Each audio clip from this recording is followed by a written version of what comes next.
Canon takes top spot in camera lens sales for super telephoto, telephoto, and primes. Details coming up, but first I encourage you to subscribe and choose all notifications so you're kept informed on the latest camera gear, news, and rumors. The information in this video comes from the Japanese market. In fact, it comes from the top 5 Japanese retailers of cameras and lenses. What I'm going to show you in this video is that Canon absolutely dominated March in terms of primes, telephotos, super telephotos, basically every zoom, and did very well in the prime category as well. Let's start off with Yodobashi. When it comes to zoom lenses, there are telephoto, super telephoto like the Canon RF 100 to 500 mm, the 100 to 400 mm, the 70 to 200 f2.8, as well as the f4. Canon dominates Yodobashi with 4 of the top 5 lenses in the top 5. That's absolutely incredible. And when it comes to primes, Canon does quite well. They're not in the first and second spot, but coming in 3rd and 5th. So when it comes to Yodobashi, Canon is doing really, really well. And if we turn to map camera, we can see that Canon once again has the top 2 spots, once again with the RF 100 to 500 mm and the RF 100 to 400 mm. In 3rd place, Canon has the 24 to 70. So you're noticing a slight pattern here, and I'll get to why that is in just a few minutes. As far as primes goes, Canon has 2 of the top spots with the RF 50 mm f1.8 SDM. That's the affordable lens that comes for around $299 or $199. And then of course we have the RF 35 mm f1.8, again another STM lens, and this one's a macro. Over at big camera, Canon loses that top spot to the Tamron 28 to 200, but it has the 2nd spot, the 3rd spot, and the 5th spot. And once again, we're seeing that 100 to 400 mm, but this one's an f5.6 to 8. We also see the 24 to 105 f4, one of my favorite general purpose lenses, in 5th spot. But when it comes to primes, this is where Canon dominates in 1st place with the RF 50 mm f1.8 STM. And then in 3rd and 4th place with the RF 16 mm, a new lens that recently came out for $299, or is it $399? It slipped my mind. It's a Saturday after all. And then of course in 4th place we have the Canon EF 50 mm f1.8 STM. Camera Kitamura sees very similar patterns to what we saw in the other retailers. In 1st and 2nd spot we see some super telephotos, the 100 to 500 mm f4.5 to 7.1. In 2nd place, the 100 to 400 f5.6 to 8. Then in 3rd place, we see the 24 to 105 f4, again, my favorite general purpose lens.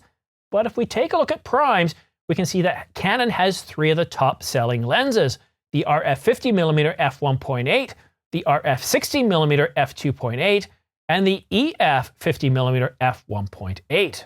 Canon walks away with the top 4 spots in the top 5. Once again, with the 100 to 400 mm f5.6 to 8, we see the 24 to 70, the 70 to 200, and of course, again, there's the 24 to 105 f4. And on the primes, Canon dominates there with the 2nd, 3rd, and 4th place with the RF 35 mm f1.8, the 16 mm f2.8, and the 50 mm f1.8. Well, if you remember a couple of months back, I talked about prices going up in the Japanese market. You see, their currency, the yen, has been losing ground to the US dollar, so prices are about to go up. They've announced that prices are going up, so people are just going out there, they're buying the lenses, they don't want to have to pay extra for the lenses, so that's the reason why we're seeing Canon dominating right now. It's not because they make the best lenses in the world. I'll leave that up to you to decide whether you think they make the best lenses or not. This has got nothing to do with them being able to produce more lenses than anybody else. No, it's because prices are going up, and people know when the prices are going up and they're going out there and purchasing more lenses. That's really, really it. There isn't that much, there's no conspiracy theory going on here. It's nothing that drastic. And I know this isn't a huge video. This isn't something like the R7 that we talked about last week. Those 2 videos about the R7 where we talked about the leaked specifications, thanks to Canon rumors. And then of course the discussion about the new mount, the RFS. And wow, did that kick up an awful lot of discussion, and I want to revisit that for just a moment before ending this video. When we talk about there being a new mount, it's not like it's going to be an EFM mount, but it won't be compatible with other lenses. Canon's most likely going to replicate what they did with the EF mount. So if you bought an APS-C camera, you could definitely use the EF lenses, but the EFS were specifically designed for APS-C. So if you bought an APS-C camera like the 90D, the 7D Mark II, which is the R7 supposed to be the successor to that. You could use any EF lens, professional lens, L-series lens, and bring it over to your 7D Mark II, your Canon 90D, no problem whatsoever, as well as use any of the APS-C lenses. What we always notice is that the L series, the full frame lenses, were almost always weather sealed, better built, produced better results optically, stabilization, you name it, they were just better lenses. And what was nice about these other lenses, like the 18 to 55 or the 18 to 77, 78, the 18 to 135, all these lenses were more affordable. They were kit lenses, and they offered people a way to get into photography without paying a whole lot of money. But for those who wanted to capture really good images, for those that were doing wildlife, well, if you took an EF 100 to 400 millimeter, it produced really, really incredible results. And with the 1.6 times crop factor, it actually worked out very well for people buying those APS-C cameras. And if you were buying a full frame like the 5D, or today if you're buying the R5, you would kind of look at those APS-C lenses, and the fact that you couldn't put them on your full frame camera really didn't matter, because if you had enough money to buy the full frame camera, guess what you didn't do? You didn't even want to put on an APS-C designed lens. You wanted to go with EF lenses. You wanted to go with L series. You wanted to get the best optical quality from the center to the edges through the entire focal range, the lack of aberration, all that wonderful juice. So with Canon coming out with an RFS, and I don't know this for 100%, but this just makes perfect sense. It's going to use the same diameter. So if you buy a 7D, sorry, not a 7D, an R7, and you buy RFS lenses, which are designed for it, they're going to work, no problem. You're going to get a 1.6 times crop factor. And if you choose it, you want to take, like, for example, a 50 millimeter f1.2, or if you want to take a 100 to 500 millimeter RF lens, you can still attach it to the Canon R7, again with a 1.6 times crop, no problem whatsoever. However, this is a mirrorless system. There's a lot that we don't really know about. We don't know what Canon's plans are. And again, this is just a rumor from Canon Rumors. So if we do come out with an RFS mount just for APS-C censored cameras on the R system, it's not a big deal. It's not going to end the world.